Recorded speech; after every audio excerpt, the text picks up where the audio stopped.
The Sony FX3 is now Netflix approved.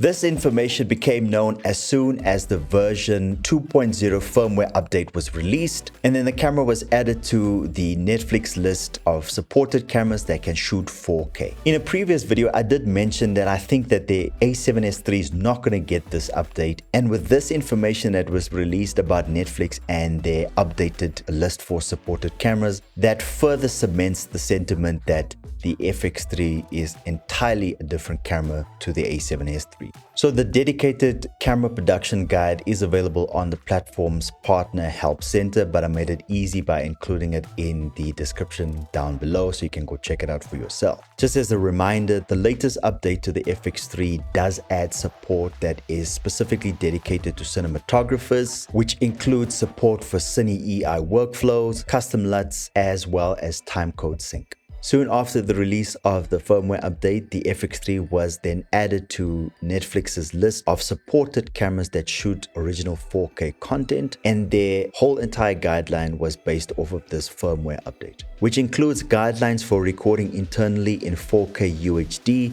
using the XAVC SI 10-bit 422 codec at either 24, 30, 60, and 120 frames per second. Since the FX3 can output a 16-bit raw 4K signal over HDMI to an external recorder like the Atomos Ninja 5, the camera production guide also contemplates this format. So when you're recording internally, just make sure that you select the CineD mode and you're recording in S-Log3, because S-Log2 is no longer supported on the FX3, but you have to pair that with the S-Gamma3 color space or the S-Gamma3.Cine color space. With timecode, Netflix does recommend that you use an external adapter cable that it is sold separately, because the FX3 can now jam to an external timecode source. And finally, the certification is not only linked to image quality as well as the resolution, but it also takes into account how the FX3 is integrated in a high-end workflow. Now keep in mind that these guidelines are for anybody that's looking at shooting original content for the Netflix platform, but I think it's good practice for anybody that wants to shoot high-end premium quality content and just to get into that habit to use these settings. So I just want to hear from you. Do you have an FX3? Do you have an A7S III? Are you intending to sell that A7S III to get the FX3? Are you just looking at getting an FX3 and getting into the practice of using these settings as a guideline for future projects? I would love to hear from you about whatever you're doing at this point in time. For the longest time, I've always leaned more towards the FX3 because I see it as a premium product, and now I think it justifies the price point. And if you did not watch that previous video of mine, I'm going to link it up here so that